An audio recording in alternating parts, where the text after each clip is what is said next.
Right, so I've just had a message that some of you are absolutely cooking, especially up in the gallery. So just for this event, if you would like to take your blazer off, you may, but they're to remain on for the whole of the Founders Assembly.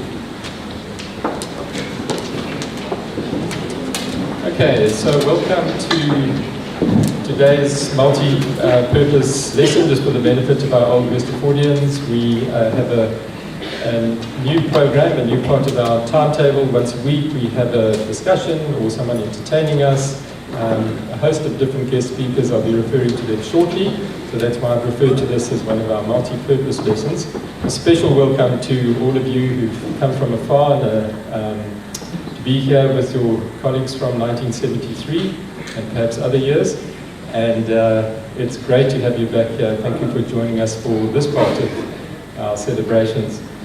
I'm shortly going to hand over to Mr. Clive Thompson, who has been the person driving this particular forum discussion. We really appreciate the initiative to make it all happen. So just a little bit about Mr. Thompson, and he will introduce our other guest. Way back in 1973, he was, to use the old titles, head boy and what was called school captain. So one of the two would apparently be voted as the school captain. He studied law and sociology at Stellenbosch and UCT, and in the early 80s was the founder partner of the human rights and labour law firm Cheadle, Thompson and Haysom. That firm acted for the United Democratic Front, and Westfordians, remember, you would have heard about the UDF when we had Zapira speaking to us last week. And also acted for the Congress of South African Trade Unions in the 80s and later. He's also a trail guide in the wilderness areas of the Kruger National Park. He works closely with the last of the indigenous San master trackers in the Kalahari. He now lives in Sydney, Australia, working as a mediator. So let's welcome Mr. Thompson.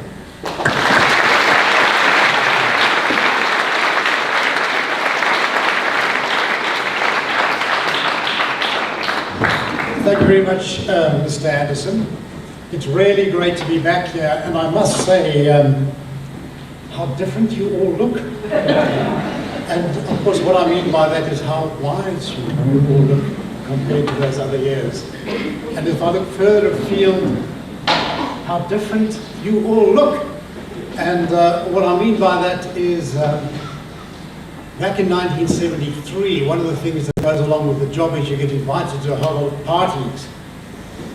So as head boy, I was invited by the then presiding of the old order, Balthazar John Foster, to go along to have tea at Grooteskier, which is just around the corner. And so off I went, put on my lovely maroon jacket, and went out the door and walked down the road 200 meters, 300 meters, went past the little police outpost up the driveway, and went to this distinguished place of Cecil of He Must Fall fame, which he put together, all those years ago. And as I arrived going up the stairs, I was met very graciously by Mrs. Teddy Forster.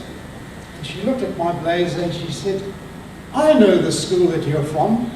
You're from Waterford." Now, at the time, Waterford was the only multiracial school south of the Limpopo. And for Mr. and Mrs. Apartheid to make that small Freudian slip by way of confusion was deeply ironic as well. So had she been coming back here today, she too would have said, "Yes, the rest of you look rather different from the way we remember it, and perhaps even the way we intended it." But that was then. But my colleague Michelle and I, here's Michelle right next to me here, we thought, and also aided and abetted by David Lewis, who's here in the middle of the audience at the back, we thought, well, let's do something a little different this time round. Let's have a little bit of a discussion between the class of 73 and the class of 2023, and indeed the cohort entire of 2023. Let's compare a few notes. What on earth were we thinking back then in 1973, in the midst of our completely different structured society? What did we think of the future at the time? In Kaipuleke, no. And for the cohort of 2023, you think back to this august institution, and the rest of it is an area of excellence in a country which is deeply troubled in so many ways and has always been a centre of excellence through all these tumultuous times that the country has been through. What do you folks think about what lies ahead? And let's have not a debate about that, but rather a discussion. And the three people here from 1973, we're not here as representatives of our group. We are simply three voices from that group. And the five other persons that you see up here making up the rest of the panel from the current body of people, students and pupils at Westerford, I imagine that they're not here in a representative capacity either. You're going to hear five voices about what they particularly are thinking about the shape of things as we are here today. So we're going to have that kind of discussion, and let's just see where it goes. I'm very pleased to be able to say that this event will be moderated, or I'm not sure that his moderation is the right word for Judge Dennis Davis. He's, to use the traditional language, he's actually an opsturper, or as my professor of philosophy, Johan Degenaar at Stellenbosch, used to say, he's a gadfly, okay? Not that he knew him at the time. But it is my privilege for us, I think, to have Dennis to provoke and I hope moderate, depending on how violent it gets, the discussion between the people here today. I was very pleased and privileged, in fact, to have Dennis as my teacher at the University of Cape Town in an earlier life. He taught me, among other things, jurisprudence and labour law and insurance law. And as I reflect back now, I think that if I'd stayed with insurance law, I would have a comfortable retirement ahead of me. But he was rather more persuasive in these wishy-washy areas of jurisprudence and of labour law. And so my twilight years are now going to be filled with poverty, for which I thank you.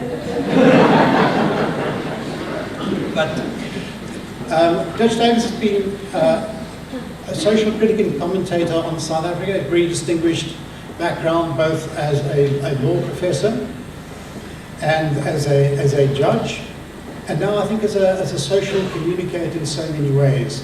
So he gets honorary status here at Westerford. He didn't unfortunately have the richness of the education that we've had, so you'll understand that, and just, his coping mechanisms will have to kick in when dealing with this kind of very top-notch audience. So Judge Davis, let me hand it over to you, and you can run the show from here on in. Thank you.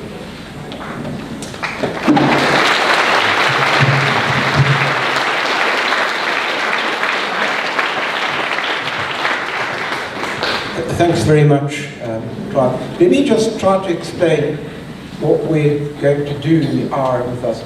It's not my job to cross-examine these people. I can't do what I do in television, which is where you can edit things out before it goes onto air.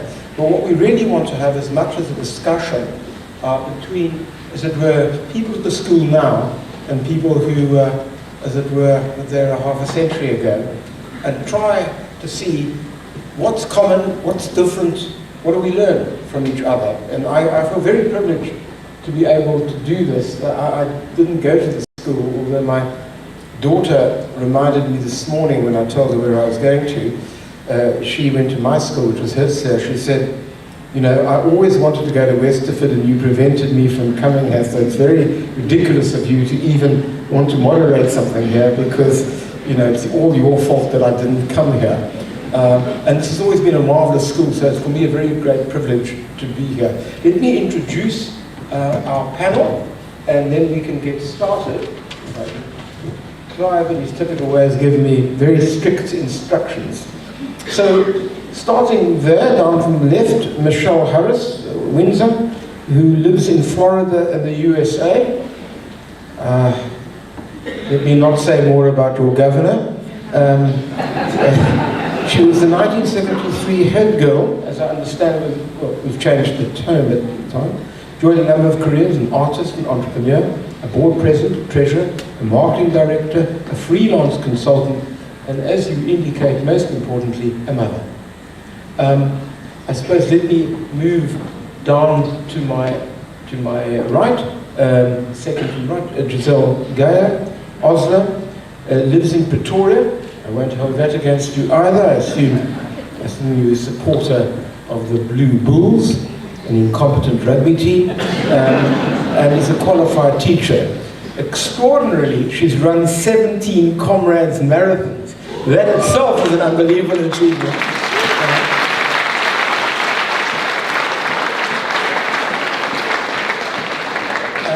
And after retirement, you have now teaching, as I understand it, full-time to grade 1 children at a very limited resources school in Mamelodi, just outside Pretoria. Then we've already known Clive, but I should say that Clive was a student of mine in the 1980s, certainly one of the finest students I've ever taught at UCT, and I think I should place on record that his role as a labourer and as a human rights lawyer in the 1980s was quite extraordinary. I do know that at one particular point in time, you advised the National Union of Mine Workers, whose, of course, leadership was then Cyril Ramaphosa. I can't help feeling that you should come back to South Africa from Sydney to continue to advise him. Plenty of work for you. I can actually good steer. Yes, you would, but a slightly different one then. Then, if I could move to the contemporary class, just next to Michelle is Caleb Thomas, grade 12 at Westerford, pupil representative of the school governing body, and also the representative council of learners. Next door is Bronte Molefe, also a grade 12 at Westerford, representative of the school governing body and on the representative council of learners. Then, yes, just 2 away from me, Zanny Stevens, involved with the Creative Lab at Westerford and a member of the Queer Society at the school. Roland Lewis, a grade 11 and a keen follower of political developments and a public speaker. And right next to me, Catherine Boy, is grade 10 pupil and is an accomplished public speaker. So let's then turn to a series of questions that I want to ask. And I'm going to start with you, Michelle. So I just wonder, particularly for, not so much for this group of people who make me feel somewhat younger than I generally am, but what brought you back to Westerford after such a long time away, living in Florida as you do now? And I wonder whether, if you give me that, now if you could reflect on what the school was like for you and what you take home today from your time at the school. Clive brought me back to the school today. He called me a year ago and he said, well, he emailed me and he said, you know, before we kick the bucket, we probably should go back. And, you know, this is the 50th, there's only one 50th reunion. And if you help me organize it and get it going, I'll do it. If you don't, I won't. That was kind of throwing down the gauntlet for me, right? So, but I said to him, you know, I've been back to South Africa many times. I left in 1980, and I kind of closed the door behind myself when I left. I left my family behind, I had a very small family. It was a big decision, but it is a decision I made when I was 12 years old, that I couldn't live under an apartheid regime. I didn't like what I saw around me, and frankly, I didn't think I did much about it. I was wrong. Clive did a lot about it. So the reason I came back is that I went to the West. I said to Clive, I'll take a look, let me think about it. Went to the website. And honestly, I was blown away by what the school has continued to do. When I left the country, I didn't think much about Westerford, honestly. I went to UCT, I wasn't happy there. I dropped out, started a business, got married, and left the country, went back to school, you know, got a degree, got my master's at Columbia University, got back my confidence that I could actually do that. But I kind of closed the door on South Africa in general. I didn't follow the politics. I didn't want to know anything about it. I came back just before Mandela was released, Madiba was released from prison. I was delighted about that, but I left. So when I looked at the school, I suddenly realized not only was I so privileged to come to the school, I was entrusted with the position of head girl, never really understood why. I wasn't a particularly outstanding student or sports person, but I had a really deep feeling for fairness. And I think that's what the school and the principal at the time recognized and embraced. And that is what the school brought out the best in me, was that I took it with me, I've taken it with me on all my journeys, I've worked for nonprofits, and I haven't done anything really big. But every time I've done something, I've walked away feeling like I've protected somebody, I have not allowed bullies to bully people, I've stood up for them, I'm only 5 foot tall, but it doesn't hold you back, it's not your physical size, it's what's in your heart that counts. So yeah, I came back because Clive asked me, and I came back because I really think the school built on what was perhaps my innate personality and character. And I think when Noel Taylor came to Grove Primary School to interview us, I don't know if some of you here in my class remember that. He actually came to the schools and interviewed all the students. The school was only 15 years old. I think he recognized that too. And that's what I took away with me, and I think what the school does, and has continued to do, is to provide that environment where young people can be themselves. I did not go to shake hands with the president at the time, Clive. If you remember, I refused to go. Totally sexist, they only allowed the men to No, no, I was invited. I refused Well, you were invited. I refused to go. Ooh. Okay? I'll ask Clive about that. No, but what I will say is that I think Clive did the right thing and I did the wrong thing. Because when you don't have agreement with people, the only way that you can... It's coming to hold me.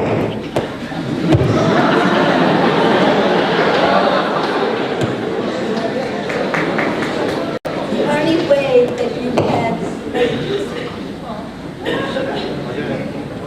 You want to mind my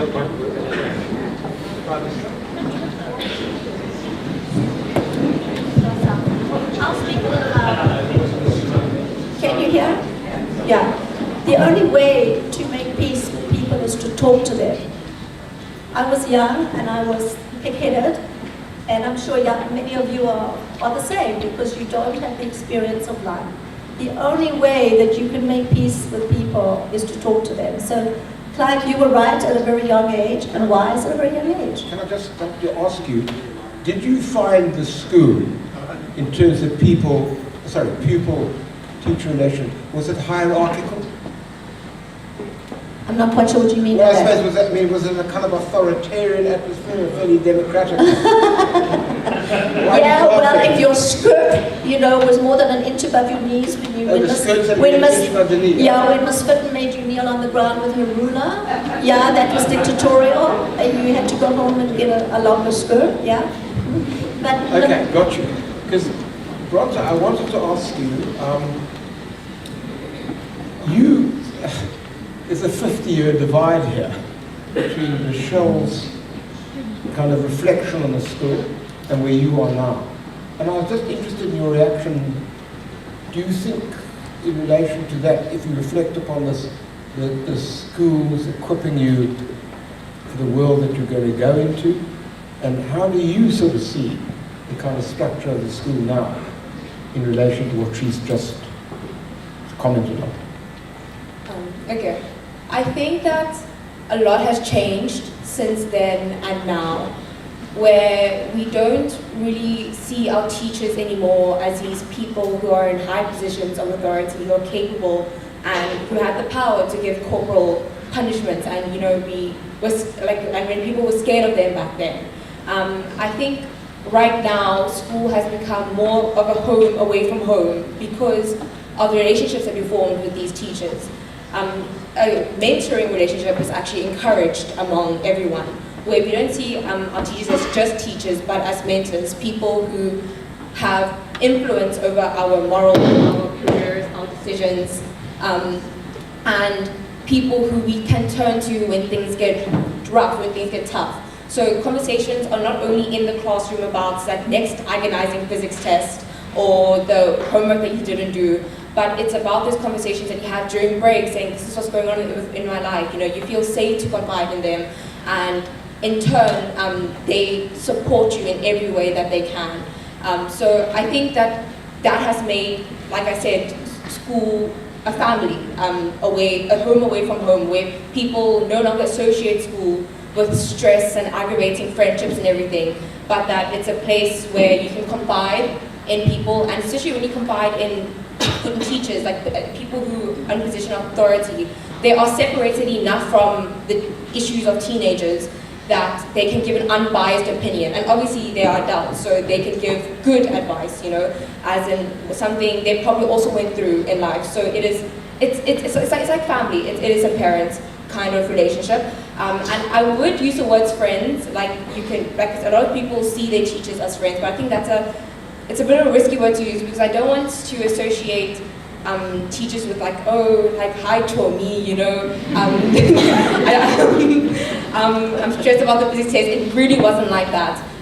But it is that we stop respecting them out of fear, but respect them out of gratitude and appreciation for everything they've done for us. Now, you know, you're talking to me here, ignore everybody here. So you're painting a pretty idealistic picture here.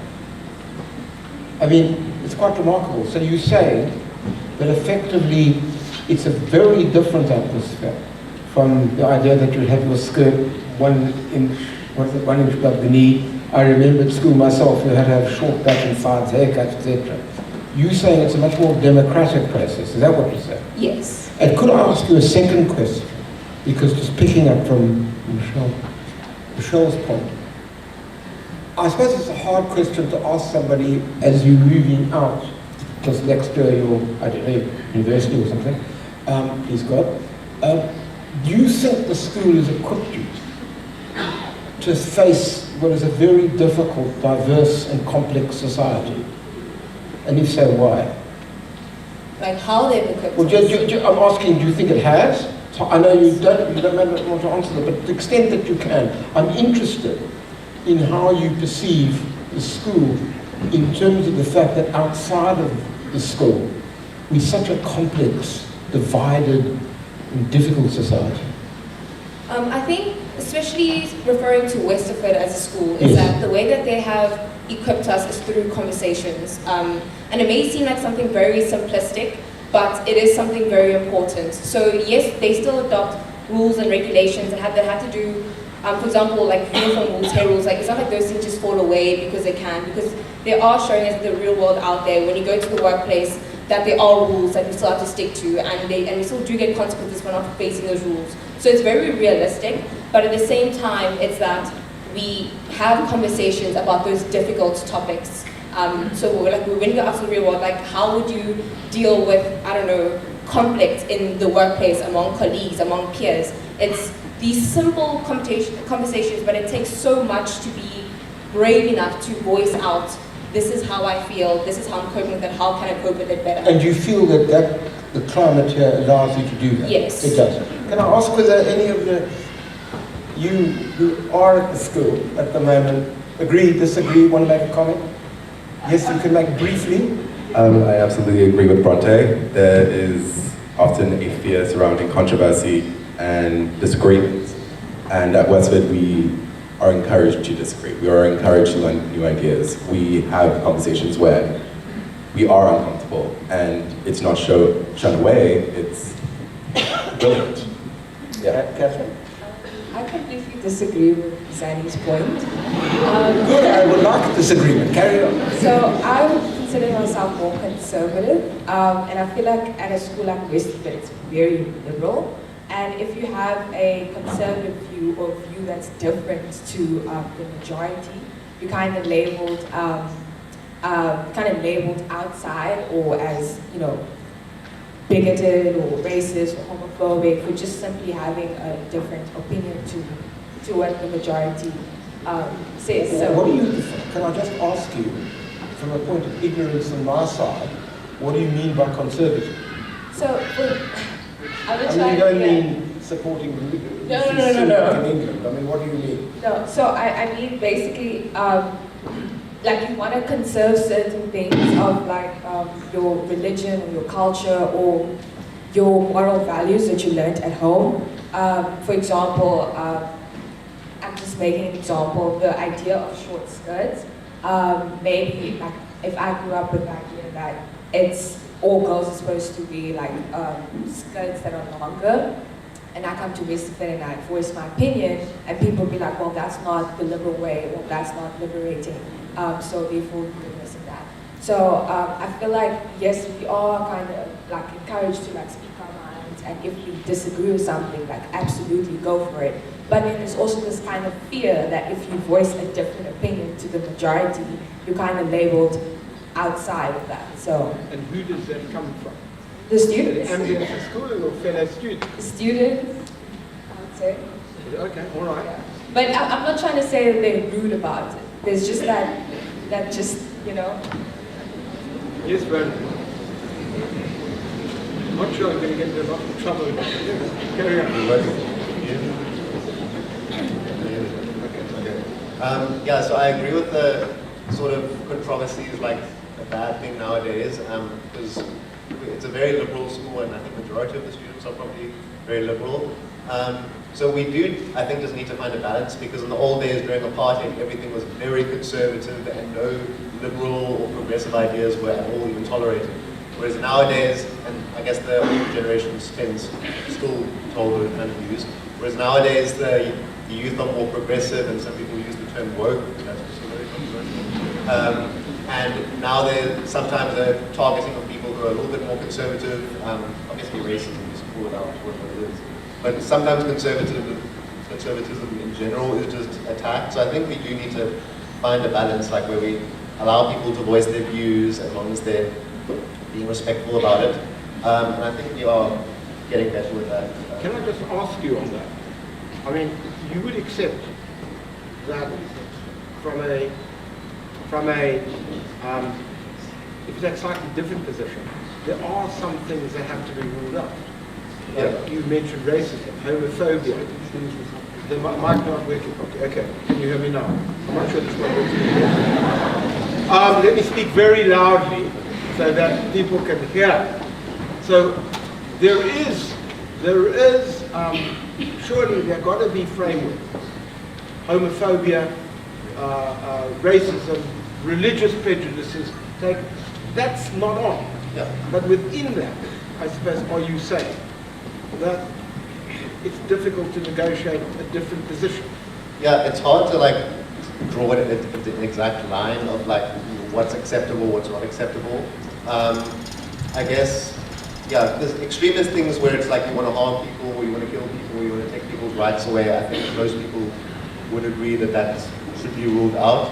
And then, I don't know, other things like ideologies such as capitalism, like some people might say, oh, it's very acceptable, some people might say it's completely unacceptable, and same with communism. Some people might say, oh, no, let's allow that, let's tolerate that. Other people will say it completely, don't even consider it. So, yeah, like, with the extremists, most people, I think, agree, like, don't let them have a say. But when it's more sort of, I don't know what the right word is, but like, yeah, it's hard to figure out like what's too extreme or what's too far. I got you. Do you want to make a comment? You'll have to talk louder. I think we use this single mic. Okay, all right, no problem. So I need to speak a little bit in defense of the ancient regime here, because it wasn't all authoritarian, and in fact I would say we had very warm relationships between our staff and our students and so on. Relatively progressive at the time, with a decent spectrum of people there. So there it is. All right, that's your defense, fair enough. I want to move on because I noticed the time and there are lots of questions. So I would like to ask you, Giselle, if I can move on. You find yourself today in the quite extraordinary position. And it is extraordinary because you say this came as a place of retirement, teaching at a school in Mamelodi, And I suppose, which is a fundamental disadvantage of school. Obviously, you're welcome to tell us quite extensively. I think we can. Now, 50 years ago, you matriculated from an all-white school in Rondebosch. Did you think that that's how you would land up? And maybe as you answer that, can you also, as it were, just say something about this extraordinary disparity in our country between the school that you teach at and the schools such as this one from which you graduated? Morning, everyone. I'll just set the record straight. I am teaching in Mamelodi, but for 20 years I was a computer teacher at a ex-Model C school, which was in an area where people had money. So what we had was, I would say, mostly funded by the parents. Very orderly, very amazing school with all the facilities. And then when I turned 65, and I tried to tell my children now that I'm 21, and they look at me and one said, "Yo, but you look a bit old." Realized that wasn't going to work, even with grade 1 children. But when I turned 65, I was told, "Now you're too old, you must retire." And because of all my running, I have many, many friends from all walks of life. And a friend of mine who lives in Mamelodi, who had a nursery school, said, "I'm continuing now into grade 1, 2, and 3. Don't you want to come and teach?" And in my sort of naivety, I thought, you know what, I've been teaching for 45 years. It's going to be a piece of cake. And when I got there, I very soon realized, and it's now my 3rd year there, this has been the hardest I've worked, other than comrades, the hardest I've worked in my entire life. Because although it's a private school, the fees are not very high, so the resources are quite limited. The children come from families where resources are limited. So when I get there at 7 in the morning, or 6 sometimes when I want to do copies, from that moment on, until I leave at 4:30, I am it. I clean my own class, I do PE, I do music, I do every single thing that possibly the children have done. And if it wasn't for comrades, I would have died after a week. I wouldn't have been able to stick it out. Because it's very, very hard, very hard. And I think it's made me realize that teachers that are in those situations, we often blame them and say, you know, they're not doing a proper job. But I saw it with a friend of mine who taught in a Zulu school. She was an HOD, no free periods. She was the choir mistress. She was it. She had 60 children in her class. And I'm wondering how many of us would actually be able to stick it out. 60 children squeezed into a classroom. So it's very easy to point fingers at people. But I think in that situation, there are a lot of people that would actually give up. And I can honestly say, if it wasn't for my fitness, I would have given up. Because the challenges there are, it's not what you think. For example, we have a sewage leak outside our school. For 2 years we've been reporting it. No one comes to fix it. No one comes to collect the garbage. And it's also a double-edged sword, because as soon as the bins get brought there, the recycling pickers take them for their produce. So off goes the recycling in the bin. So it's a situation where you think you have the answers, but you don't. Because you blame the council, but the locals are also not helping. So it's a very, very awkward situation to be in. And I often joke, that horrible term, white monopoly capital. I do unfortunately have a bit of capital, wherever it came from. And I use it for my class, which does make it difficult for the other teachers who maybe don't have resources. But I just say it is what it is. I use what I've got, I call on my running friends, they try and help elsewhere where they can, but I use what I've got. And in a way, that's what my advice would be to you. If you get a job, do it properly. If you have some way of making things better, do it. No matter what the resource is, no matter who you call on, try and make it better. Because I'm in a situation where parents can just manage the fees.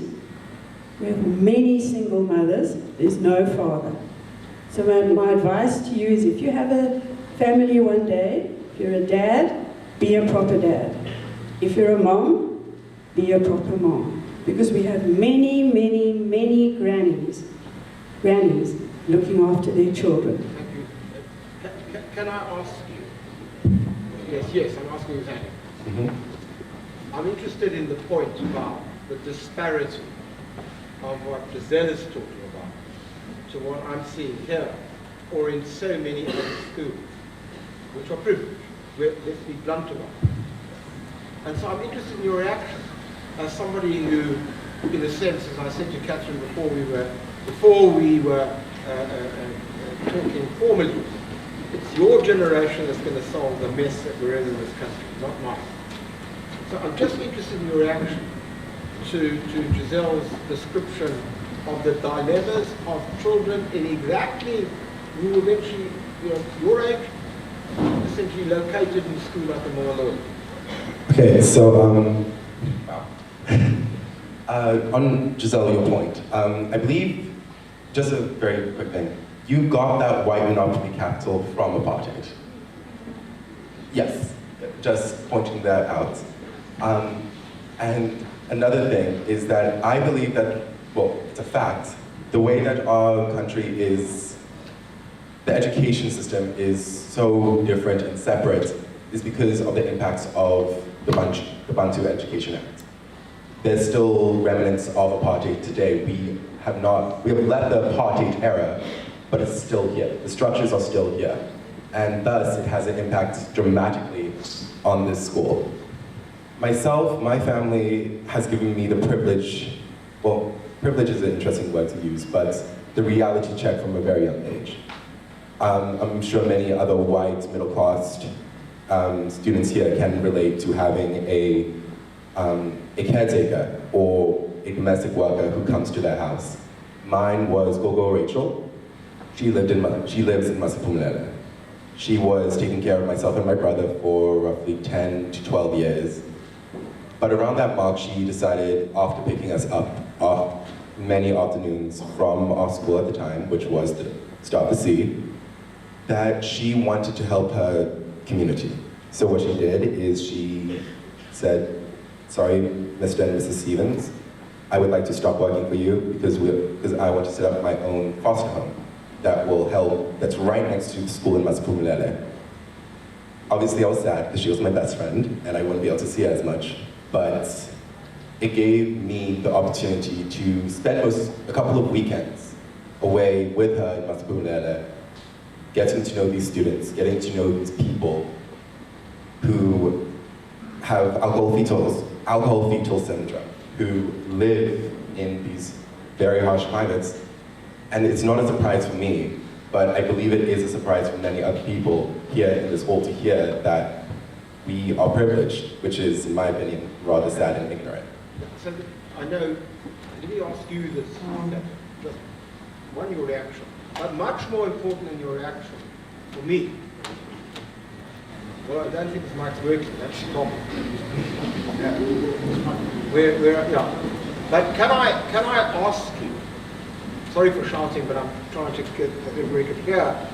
Can I ask you, to what extent do you think, going to a school like this and hearing the conditions in Mamelodi, is there an obligation on people who've had a privileged education like yours to change the situation? Yes, I think so.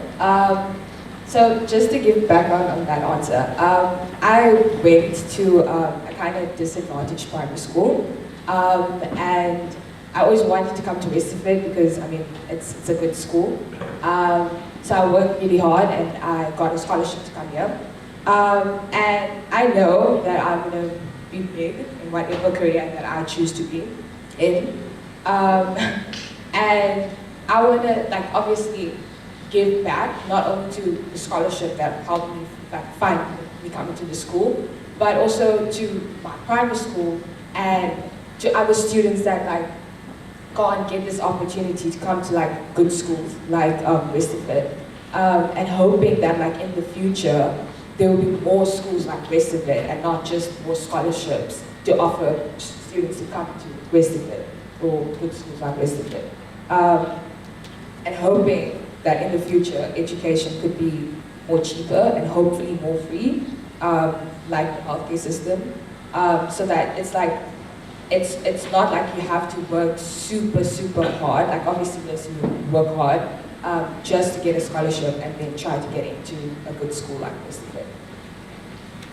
Any of you want to make a comment on this? No? No? Can't get any bias? All right. Let me run. Nothing from you? Okay. So let me move on then, looking at the time. Okay, I can use the one mic. This one does. So Clive, going back to the 73 context, you come out of this school in 1973 and you would have been forced to be conscripted into the South African Defence Force at the time. Not exactly a prospect when we look back on it, which anyone would be proud of. Because the South African Army in 1973 and right through the apartheid era was an instrument of repression and an instrument for the perpetuation of apartheid. So as a 17 or 18-year-old, how did you face that problem? Okay, so your choices were limited. You are either you were conscripted, so you either immigrated, or like Jehovah's Witnesses, you did 2 years in detention barracks, or you could do 6 years in the state administration as another conscientious form of rejection, or you went. And for most of us, we went. And it is interesting that, sure, we were aware Westford is a relatively progressive environment, that we were living in an apartheid society, but there's an incredible normalcy, normality about going with the flow under those sort of circumstances. And in a sense, it gets worse. So if I look at my colleagues, mentioned the law firm early on, Cheadle, Thompson and Hesson, human rights and all that sort of stuff and so on, what did they do in the war? So my good friend Helton Cheadle, he gets conscripted. What does he do by way of passive resistance? He volunteers for the Parabats, elite fighting unit, and becomes an officer. All right, so these are choices. He didn't have to do any of those things. Yeah, we talk about a guy who in the 1970s was a leading light in the 1973 Durban strikes, and for his sins was then banned and under house arrest for 5 years. And shortly after he came out of banning, he received the South African Defence Force Pro Patria for the Fatherland medal for his services to the country as a Parabat. These are the contradictions. Fink Haysom, my other partner, he volunteered for the Navy SEALs, okay, the elite diving unit. That was before he became Nelson Mandela's General Counsel in the first office, first democratic government. That's the milieu in which I volunteered to become an officer, and I was 17 and a commissioned officer in the apartheid army. You go with the flow, and you're not allowed to say this, but it's an environment, and you kind of enjoy it. It reminds me of someone who's interviewing American elite fighters in Afghanistan under heavy pressure, lots of casualties, inflicting casualties, but taking heavy casualties themselves. And she said to the head of the platoon, "Is there anything about Afghanistan that you miss?" And he said, "Everything. It's the most formative event in my entire life." I'm not saying the military was, but you go with the flow, those are the times. But I would imagine the colleagues here might have a different view. Well, before I get to them, just let me ask you this. I can't take the high moral ground because no one would have wanted me as a Parabat or as a SEAL. One of the benefits of being utterly incompetent. But what I wanted to ask you was, and it comes back to the links to the earlier question. When I put to our colleagues here who are at the school at the moment, you know, what obligation? Do you have a sense in which, because all of us, and I include myself there, maybe we didn't have a choice, and maybe we went in, but did it basically, did you feel that you had a greater obligation upon reflection to kind of do something to make it right, to make the country right? In other words, that was a choice that we had to go into, but we also had a choice to, as it were, ensure that South Africa one day might become a non-racial, non-sexist, non-homophobic society. I'm going to stay being contrary. Actually, no. Why? You would have thought that having a certain moral view and all the rest and so on, having done time in the army and camps thereafter as well, that you need that as a particular factor to perhaps sharpen your wits and change your role. But actually, personally, didn't. There were segmented areas of my life, and that's the story of defence under order. The defence of us acting under orders, but in a much more expansive way. But I've had enough of the microphone. Give someone else. No, I know that because I wanted to say to you, but I can see others are going to give it. It's just the point I wanted to make was that you went to a school, from what I gather from Michelle, that told you a very different narrative. That's what I'm particularly interested in. But before, Michelle, I know you want to respond to that. Before I do that, I know there are a couple of you do. So, Zanny, briefly you, and then Ronan, you haven't said anything, and I want to give you an opportunity. So you want to start? That's very generous of you. Carry on. Can you just repeat the question, please? The question, I'm just asking your reaction to somebody who was in the school 50 years ago, but went into the army, into the apartheid army, felt he had no choice. And that was the deal. I mean, you kind of didn't really have a choice because they had no chill. They would either put you in prison for not complying and not joining the military, or you had to join the military, or you had to leave the country, or you could use the excuse of, I'm studying at university. But you didn't really have a choice, legally. You'd get in trouble if you didn't comply with them. People would try to resist sometimes, but they would either be imprisoned or killed or whatever. So I always applaud. I suppose my point to you is, what's your reaction to Clive's answer? That he had no choice. Yeah.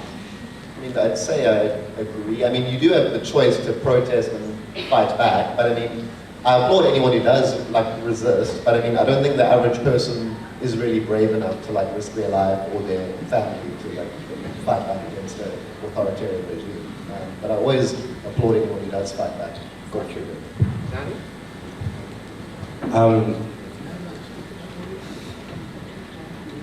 Carry on. I'm not fully sure if I have enough knowledge about the choice that you had to make, Mr. Thompson, about what you had to do. But, because I didn't live in that context, but I applaud you for being here today. That's an accomplishment. And only an accomplishment that has lasted so long. But I do think that if I were in that situation, considering my background, I would object, but I have no right to agree or disagree with your own decisions. Got you. Michelle, I know you want to make a point, I want to ask Caleb a question, but let me come to you first. No. I think women and men have different takes on this, to be honest with you, because women were not drafted at the time when I was in school. Would I have gone to the army? Absolutely not. I mean, for me, but that's where I came from. And I'm going to tell a little story for 2 seconds, because I know we don't have a lot of time. When I was 12, my nanny, I lived in Deep River, and I didn't, I came from a British immigrant family. We were middle class, we weren't very wealthy. But we did have a nanny, and she lived in, and she had to leave her child behind because, the laws of the land said they couldn't live together. And she had to have pass to be in Cape Town, a piece of paper that gave her permission, because she was a black woman. And she used to wait for me. I used to take bus home, and this was before I was at Westerford, at Grove Primary School. I used to take bus home, And she would wait for me outside the house because the bus station was across the road, and wait to see me get across the street. And one day I get off the bus, and I see there's a police van outside my house. And I see her being physically hurled into the back of the police wagon. And I run across the street and I'm crying, what are you doing, what are you doing? And she said, call your mother, come to the police station. My pass is in my room. That for me was the most formative thing in terms of my thinking, and it was reinforced here from the stage by Noel Taylor. And I could not support this government in any which way, which is, you know, why I if did. you were But if I was a man, if you were a male like Clive, as he said we had no choice. And to a large degree, you either did leave, you went to prison, right, or you went to the army. you either went to the army, you left, and you made a huge sacrifice by leaving. And you know, you can't say what you would have done from these young people's perspective because they didn't live it. I can't say what I would have done because I wasn't a male. Yeah. But I can tell you that my decision to leave the country was based on a very personal experience. Okay. And I did not see at that time that the apartheid government would fall. I didn't. I didn't believe it. I thought that this was here to stay and there was no way to change it. I would like to pursue this, but I can't. But the real point of, I think, this particular exchange, which goes back to the earlier question about minority and privileged education, is what are our obligations to the society at large, when sometimes we can't make choices, and sometimes we can. But I want to move on, if I may, because we can debate that separately. Hannah, I wanted to ask you, to keep it very quiet, this is a very important question for me, is how do you see this school, the strength of the school, the challenges of the school? You may want to, I'm particularly interested in the questions of inclusiveness, diversity, because one of the things that we've noticed, obviously, is the very big difference between the demography of the school in 1973 and the school now. And I'm interested in the inclusiveness. There are a whole range of complexity today, which in a kind of racist, homophobic, and sexist society, not that it isn't today, but what I'm trying to say is the way it's entrenched there. How is school dealing with these questions? And the issue that comes up so often, the stresses that pupils have, learners have, in terms of mental health. So I'm particularly interested in all of these issues, how you evaluate that. I think when it comes to the challenges that the school faces, there's, for many of the Westerford pupils, there's this pressure to perform at a very high level academically. We are one of the top performing schools in the country, so even if the pressure isn't coming directly from the school itself, there's always that thought at the back of your mind of not wanting to let the school down, to try and maintain the standard. And moving on to the strength, I think everybody here knows that Westerford is one of the most progressive schools around, and it's something that we strive for and are very proud of. For example, we have numerous societies like PLUS, AID and PFC that bring awareness to sexuality, gender, as well as race and neurodivergence in order to make the school a more safe and inclusive place for all. And we definitely are far from the end goal, but I think Westerford makes it its mission in order to learn from the mistakes that happen through the years in order to do better. And I think one thing that helps a lot is we value the opinions of the pupils a lot. Majority of the initiatives and ideas that it's made Westerford, or has gotten Westerford to where it is, has come from the pupils. So I think that's something that, for me personally, Westerford does amazingly. They give students the platform from grade 8. It doesn't matter, out of 190 grade 8, you have a voice and you are able to contribute to the school. It's not just the teachers dictating what happens. Could I ask you, just to test this, I'm interested in the extent to which your point of trying to have a school, or having a school which is trying to deal with complex issues of diversity and inclusivity. So, I mean, there are two issues here. How it kind of works out for the school, and to what extent do the values of the school trying to do that translate into the way you learners interact with each other. In other words, if I went tomorrow night and we were all having a party, would I see just a black party and a white party, or would I see kind of kids from across the board of the rest of the party? I think from grade 8 onwards, you obviously come from a lot of different primary schools, and I know currently Westwood is trying to accept pupils not just from the feeder schools or from the popular schools, but from other the schools that aren't as advantaged or whatever. So they try to get a whole bunch of different people very diversely. And I think when you come into high school in grade 8, you automatically like shoved into this place of interacting with people that you maybe have never seen before, don't have a lot of knowledge on. So I think from grade 8, it's something that they try to teach you. I mean, when you get to the outside world, it's not just going to be what you used to. You're going to be exposed to completely different people. So I think among the grades, when I walk around at break, it's not just the size wise, besides black, it's very mixed. And that's something that I also love about the school as well. Do you want to make a comment, Roger?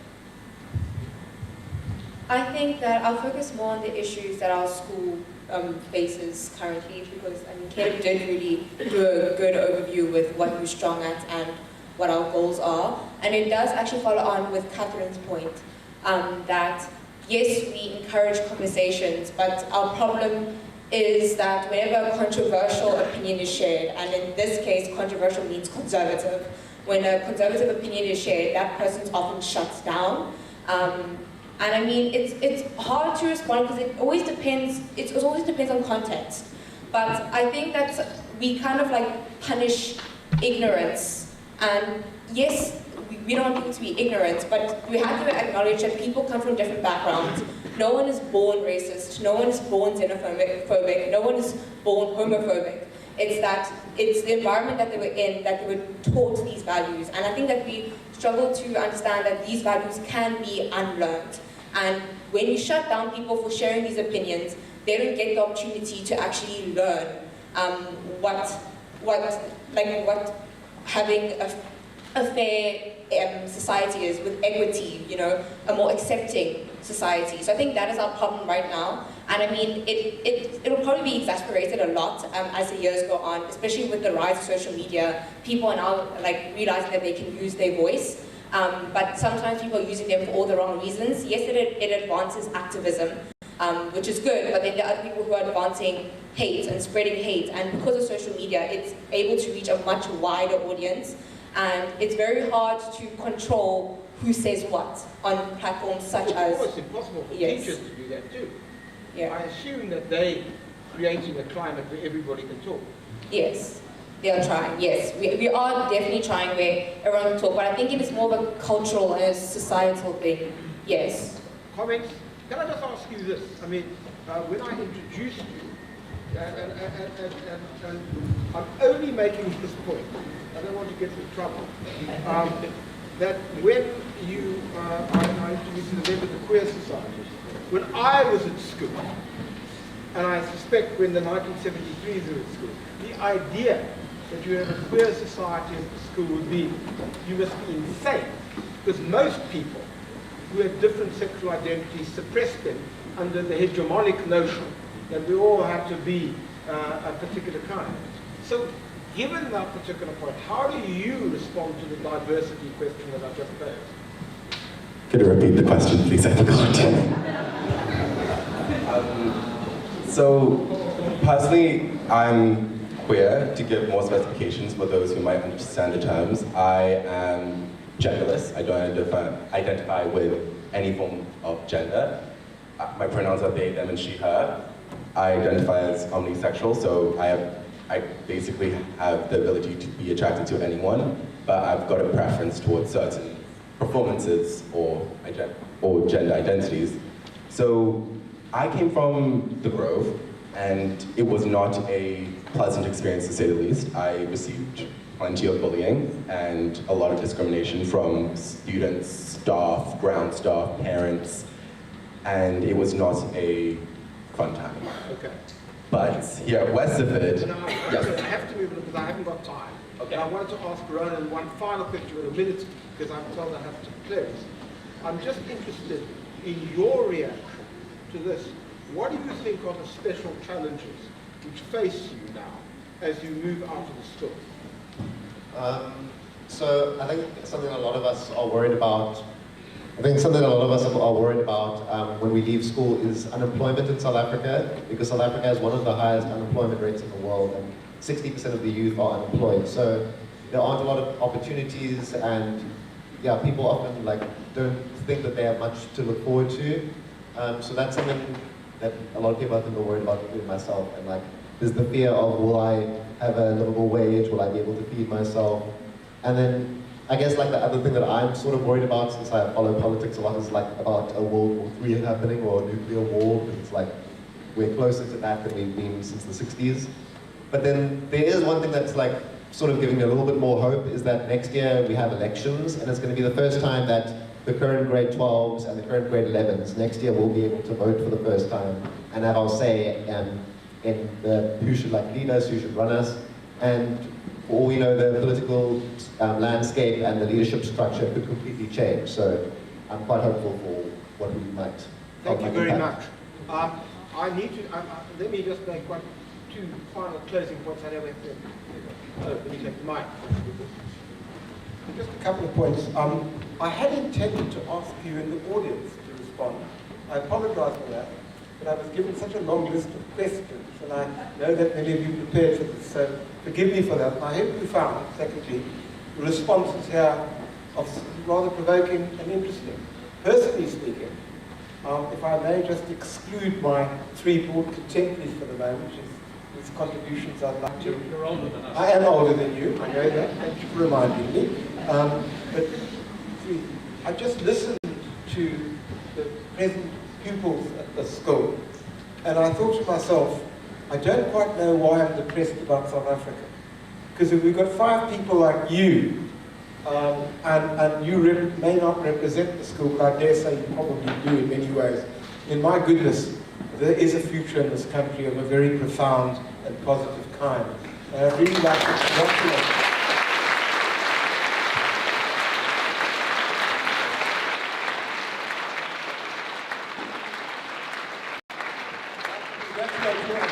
Congratulate the school for creating the climate in which we can have this kind of debate.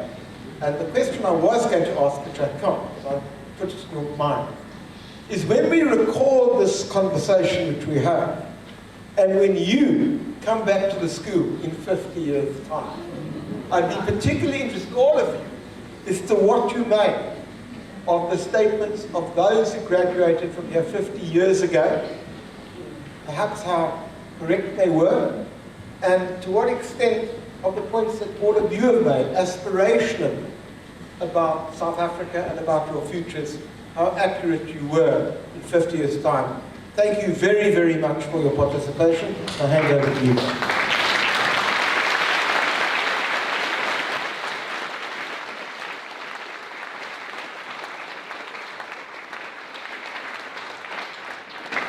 Thanks very much, and I know we are severely in injury time now, but there's meant to be a picture coming up there. I don't know if that's going to happen. It's not going to happen? It's not going to happen. Never mind. I may need to ask just some of the group over here if anyone knows who Keith Richards is. Because they don't. Who is Keith Richards of the Rolling Stones, okay? Hold that thought for a little later. He's 89 years old, and he's still doing his thing. Thank you very much. We're done.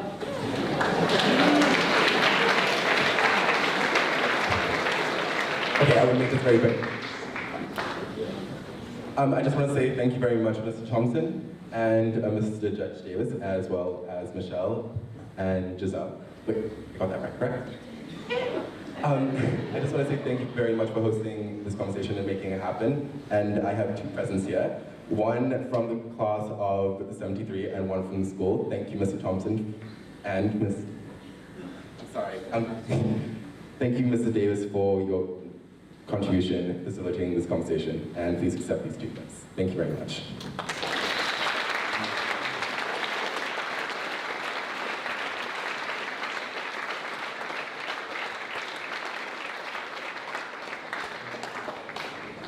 All right, thank you very much, everyone on the panel, and Davis, Thompson, And right, it's now time for the break, and we see you back there a little bit later for our formal founders assembly.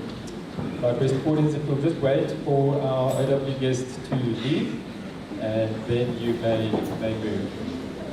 You just wait, rest of the pupils. As soon as they've left, then you can get up and move.